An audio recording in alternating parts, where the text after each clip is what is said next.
What's up guys, Noel here at KLM. Today we got the Maxxis M3 on the dyno, on our new mainline dyno. We're going to show you how to do a head retorque. We already have the upper shrouding off and the wiper blades out of the way. It's a lot easier to get the cover on and off. Then we got some of the front shrouding off up here as well. Depending on what cams you have, you may have to turn the engine over. If you're running GSEs, the reluctor is built into the cam.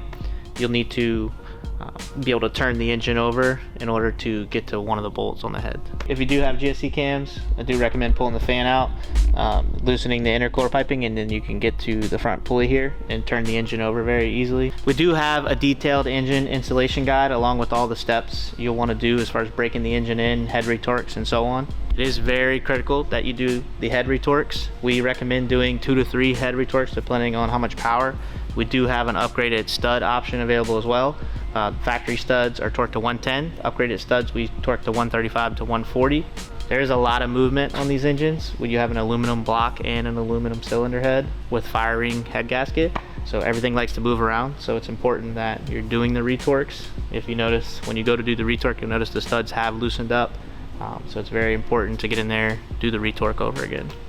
We'll need somebody that has general knowledge of how to work on the cars as far as all the sensors and clips, and you'll need to remove the coil packs, you'll need to remove the fuel rails with the DI injectors along with the pumps, and then as stated before, you need to remove all the upper shrouding in order for this valve cover to move on and off the cylinder head.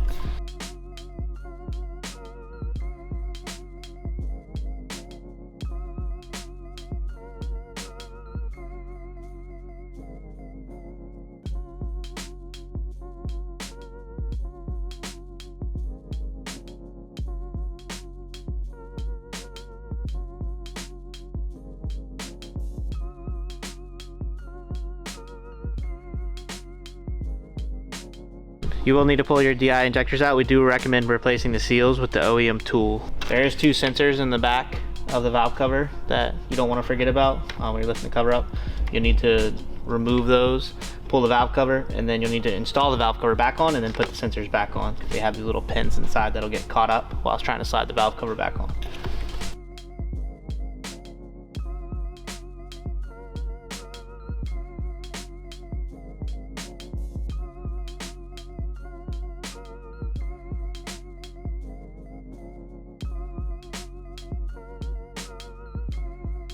As you see, this in this engine we do have GSE cams, and you can see here the reluctor is built in, so we'll need to rotate the engine around in order to get to this bolt right here.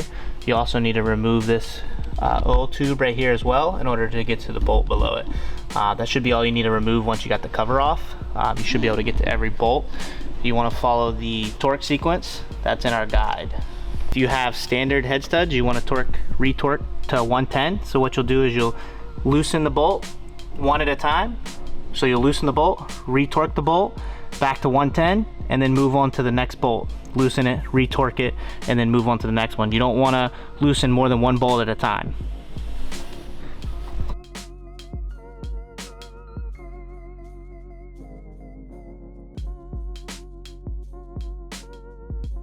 So right now I'm turning the engine over so we can get so if you turn it over, now you can get to the bolt there.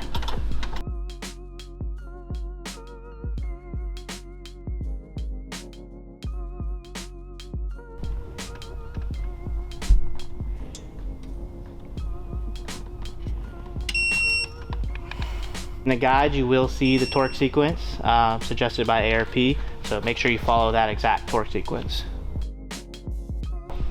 So it is very important that you do 2 to 3 head retorques. If you're using the standard studs, we definitely recommend 3. There is a lot of movement. You're going to want to do breakaway, retorque them to 110 each time, especially after a few heat cycles doing the retorque. And then again after running it with some boost or a race gate to 20 psi, and then if you're, like I said, if you're running it 40 plus psi, you're going to want to do another retorque.